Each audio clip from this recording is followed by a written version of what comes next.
ఎంతవరకు చదువుకున్నావు బాబు? BTech software engineer అండి. స్టేట్స్లో స్టడీస్ పూర్తి చేసి సొంతగా ఐటీ సొల్యూషన్ అనే కంపెనీ స్టార్ట్ చేశాను. మంచిది బాబు. నీకు పెళ్ళైందా బాబు? అమ్మా, ఇప్పుడు ఇంటర్వ్యూ అవసరమా? అది కాదు బేబీ, వివరాలు తెలుసుకుంటే తప్పే ఉంది. మా బాబాయిని జైలు నుంచి విడిపించడం గురించి. అది అంత తేలికైన విషయం కాదమ్మా. అవును అంకల్, కానీ మా బాబాయ్ జైలుకి వెళ్ళిన తర్వాత ఆ పూజ మా పిన్నిని కాల్చుకు తింటోంది. నీరసంగా గడ్డం పెరిగి జాలేసిందమ్మా. అందుకే ఓ 100 రూపాయలు. ఇంకే అంత జాలిగా ఉంటే ఆ మనిషి ఏ తప్పు చేయలేదనుకుంటే తెచ్చి ఇంట్లో పెట్టుకో. నేనే ఎటైనా వెళ్ళిపోతాను. అమ్మా వద్దు బేబీ, ఇంకేం చెప్పొద్దు. ఇన్నేళ్ళు ఆ మనిషితో పడ్డ కష్టాలు, అనుభవించిన బాధలు చాలు. కోరి పెళ్లి చేసుకున్న దాన్ని, ఆయనకో బతుకుని కల్పించిన దాన్ని, ఓ కంపెనీకి ఎండీని చేసిన దాన్ని నన్ను చీట్ చేస్తాడా? ఛీ! ఎప్పుడైతే ఆ దుర్మార్గుడు మరో ఆడదాన్ని తాకాడో ఆ క్షణంలోనే నా దృష్టిలో చచ్చిపోయాడు. అమ్మా మాట్లాడకు. వాడి నీడ కూడా మన మీద పడ్డానికి వీలేదు. అది భస్మాసుర హస్తమే. ఆ సంగతి తెలియడానికి నాకు 25 ఏళ్లు పట్టింది. నువ్వు తెలుసుకో. ఫోన్లే పాపం తండ్రి కదా అని జాలిపడి ఆ హస్తాన్ని నెత్తి మీద పెట్టుకున్నావనుకో, భస్మమైపోతావు. జాగ్రత్త.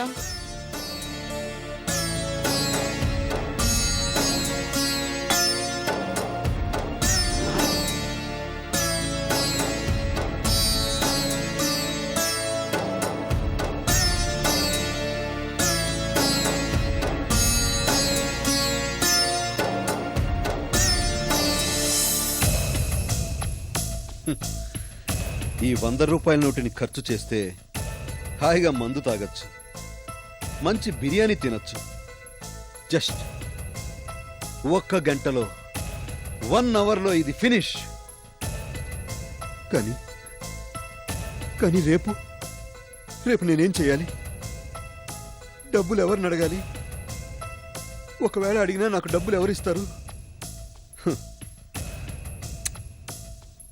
ఎంత పవర్ ఉందే నీలో. నిన్ను చేతిలో ఉంచుకున్నవాడు అమీర్, చేయి జార్చుకున్నవాడు గరీబు. ఎస్, సంపాదిస్తాను. ఇలాంటి నోట్లని కట్టలు కట్టలుగా సంపాదిస్తాను. ఎక్కడైతే తలదించుకున్నానో అక్కడే తల ఎత్తుకుని గర్వంగా బ్రతుకుతాను. ఈ క్షణం నుంచి నా ధ్యేయం కరెన్సీ కట్టల్ని సంపాదించటమే. ఎలాగైనా ఏం చేసైనా సరే, ఆ దారి తప్పైనా ఒప్పైనా సరే, కోల్పోయిన ప్రాభవాన్ని తిరిగి సంపాదిస్తాను. I will remain my last paradise. Yes, I will.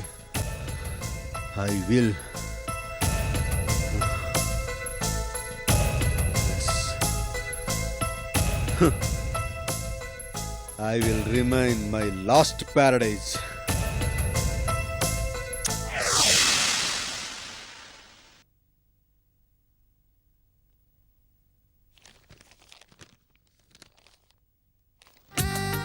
Hi handsome.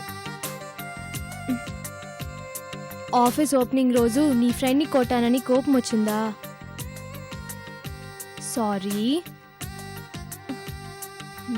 Sorry చెప్పా కూడా కోపం ఎందుకమ్మా? ఇవాళ నీతో సరదాగా బయటికి వెళ్దామనిపించి డాడీకి చెప్పి వచ్చేసాను. కమాన్, లెట్స్ గో. పింకీ, నాకు ఆఫీస్లో చాలా పని ఉంది. పింకీ, నాకు ఆఫీస్లో చాలా పనుంది అని బేస్ వాయిస్ లో చెప్పగానే వదిలేస్తాననుకున్నావా? No way. ఈ పింకీ తలుచుకుంటే ఏ పనైనా టపీ మరీ జరిగిపోవాలి. Come on boss. Pinky please, pending work చాలా పని ఉంది. పెండింగ్ వర్క్ చూడడానికి ఆఫీస్ స్టాఫ్ ఉన్నారు కదా. కమాన్ బాస్. పింకీ,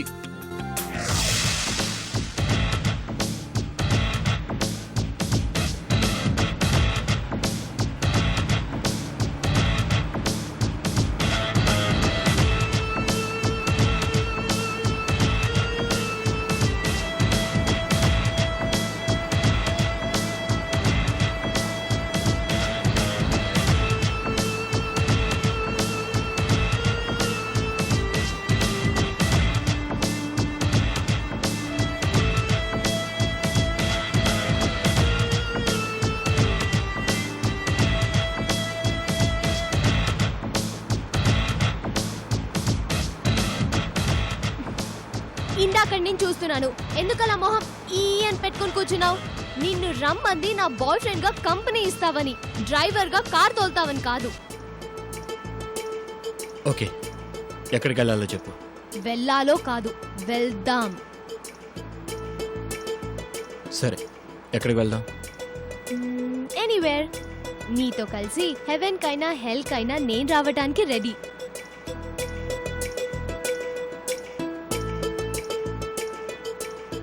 పింకీ, ఆ? నిన్ను మాట అడిగినా? Why not? ఏం కావాలన్నా అడుగు. నాకు కావాలని కాదు, ఒకవేళ మ్మ్. లైఫ్లో నువ్వు కావాలనుకున్నది జరగకపోతే ఏం చేస్తావు?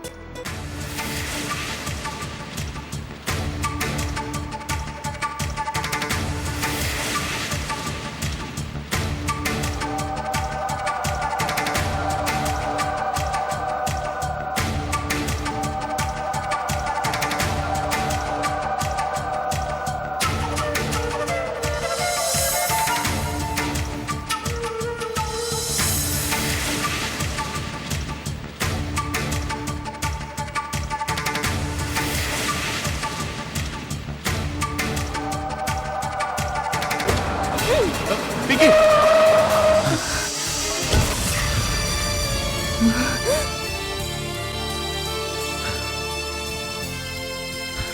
అనుకున్నది జరగకపోతే ఏం చేస్తావని అడిగావు కదా. మై గాడ్, ఎంత టెంపర్మెంట్ అయితే ఎలా? ఇది టెంపర్మెంట్ కాదు బాస్, ప్రాక్టికాలిటీ. ఏ విషయంలో అయినా సరే అనుకున్నది జరిగితేనే ఈ పింకీ బ్రతికేది, లేకపోతే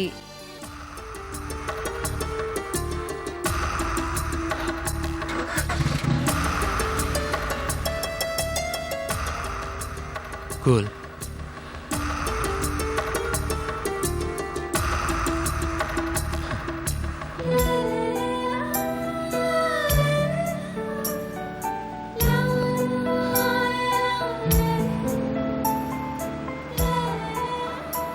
రిలాక్స్.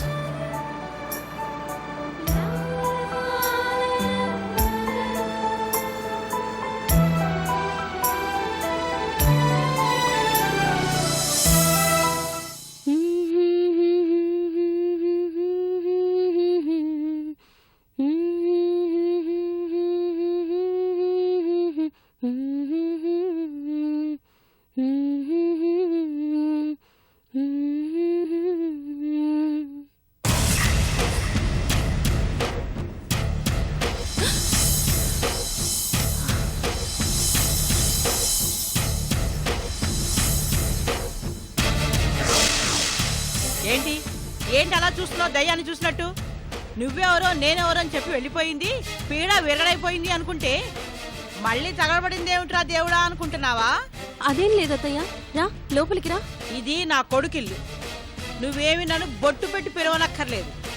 అలా పిలిపించుకునే యోగ్యత నాకు లేదు, పిలిచే యోగ్యత నీకు అంతకన్నా లేదు. ఏంటా చూపు? అవ్వా, వాడు పోయి 4 రోజులైనా కాలేదు, కూని రాగాలు తీస్తూ హాయిగా రోజులు గడిపేస్తున్నావు అన్నమాట. ఏ కోశానా నీలో మొగుడుపోయిన లక్షణాలే కనిపించట్లేదు కదే. చేతికి అందాల్సిన పంట వరదల్లో కొట్టుకుపోయింది అన్నట్టు చెట్టంత నా కొడుకు ఈ వయసులో నన్ను కాలు కింద పెట్టనివ్వకుండా చూసుకుంటాడు కదా అని ఎన్నెన్ని కలలు కన్నానే. నిన్ను కట్టుకొని నా కలలన్నీ భల్లున బద్దలు చేశాడు కదే దరిద్ర మొహందానా. పోని ఏదో వాడి పేరు చెప్పి బంగారం లాంటి ఉద్యోగం ఇచ్చారు కదా, ఆ ఉద్యోగం చేసుకుంటూ కనీసం సగం జీతమైనా తెచ్చి నా చేతిలో పోస్తావని ఆశపడితే హ్యాపీమని దాన్ని కాస్త మానేసి ఇంట్లో కూర్చున్నావు కదే. ఎవడిస్తాడే నాకు నెల డబ్బులు? ఎవడిస్తాడు చెప్పు, చెప్పవే. అత్త, ఆ ఉద్యోగం ఎందుకు మానేశాను నీకు తెలుసు. తెలుసు. నువ్వో భూలోక రంభవి, ఆఫీస్లో మగవాళ్ళందరూ నీకోసం క్యూలు కట్టేస్తారు. వంకలేనమ్మ డొంక పట్టుకుని ఏడ్చిందన్నట్టు ఉద్యోగం చేయడానికి నీకు ఒళ్ళు బద్ధకం. అంతేకాదే ఉద్యోగం చేస్తే నెలలా సగం జీతం నాకెక్కడ ఇవ్వాల్సి వస్తుందోనని కుళ్ళు మొత్తానంతో మొత్తానికి ఎగనామని పెట్టావు. తీరిగ్గా ఇంట్లో కూర్చుని కూని రాగాలు తీస్తున్నావు. అత్త ప్లీజ్ కూర్చో. కాఫీ పెట్టినా?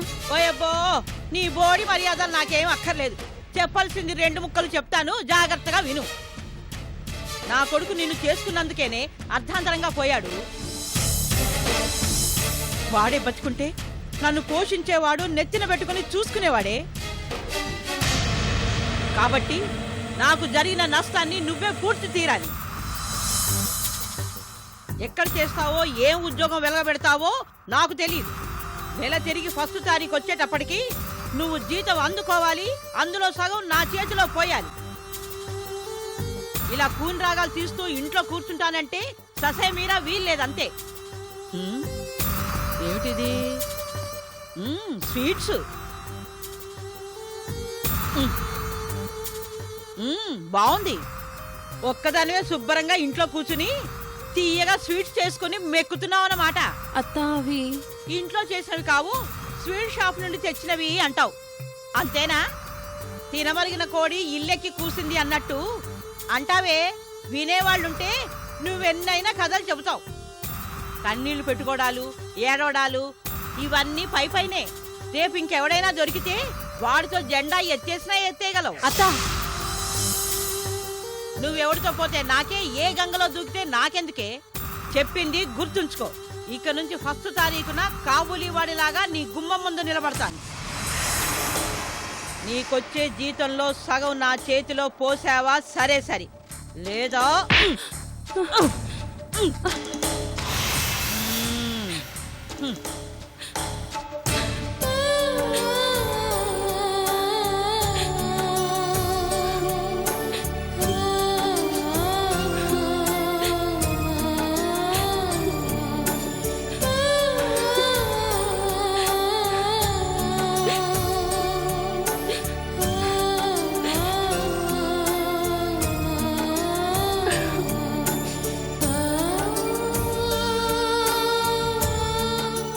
సో కాంప్రమైజ్ అవడానికి మీరు రెడీ?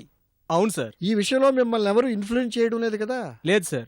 జరిగిన దాంట్లో పురుషోత్తం గారు తప్పేమీ లేదని ఆలస్యంగా తెలుసుకున్నాను. అందుకే మీరు తొందరపడి కేసు పెట్టడం వల్ల ఓ నిర్దోషికి టెక్నికల్ రీజన్స్ వల్ల శిక్ష పడింది, అవునా? Sorry sir. Okay, it's all right. Better late than never. Thank you sir. Sandhya, case reopen చేయడానికి పేపర్స్ అవి అన్నీ ready sir. That's good. Case త్వరలో హీరింగ్ వచ్చేలా చూస్తాను. I will do my best. మీ మేలు ఈ జన్మలో మర్చిపోలేను sir. Thank you very much sir. ఉంటాను sir. Carry on. All the best. Thank you sir. Okay.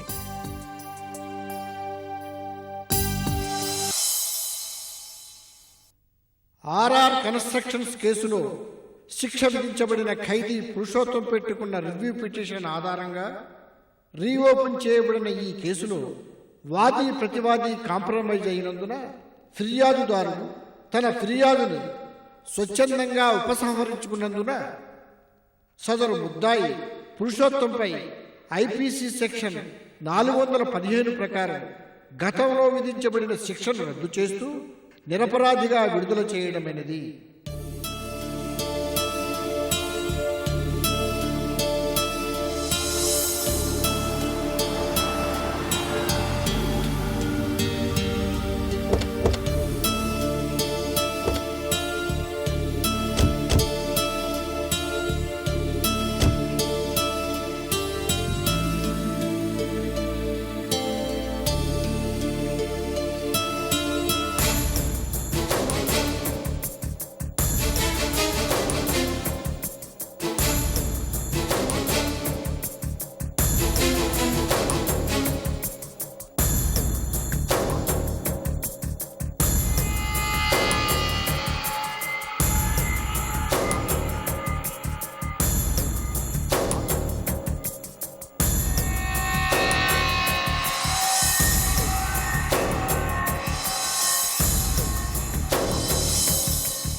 Sandhyarani గారు జైలుకెళ్ళిన మామయ్య గారిని విడిపించుకొచ్చారే, శబాష్.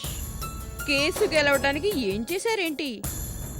జడ్జి గారు కాళ్ళు పట్టుకున్నారా, లేక అత్తయ్య గారి కన్నీళ్లు చూయించి కరిగిపోయేలా చేశారా?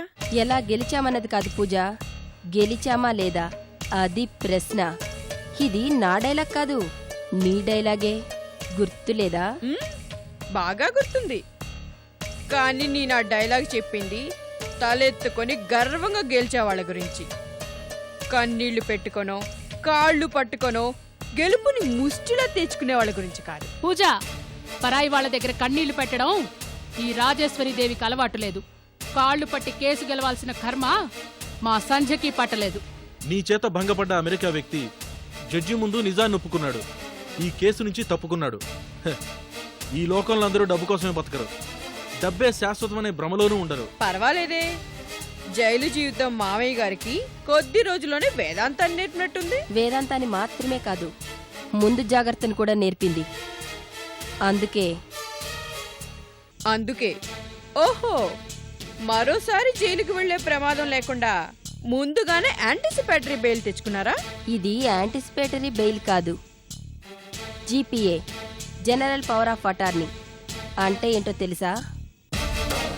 పిఆర్ కన్స్ట్రక్షన్స్ లో భాగస్వాములైన పూజా రాజేష్లలో రెండో పార్ట్నర్ అయిన రాజేష్ ఇక ముందు బిజినెస్ డీలింగ్స్ లలో తన తరపు నిర్ణయాలు తీసుకునే అధికారాన్ని మా బాబాయ్ కల్పిస్తూ రాసి ఇచ్చిన హక్కు పత్రం, పవర్ ఆఫ్ అటార్నీ.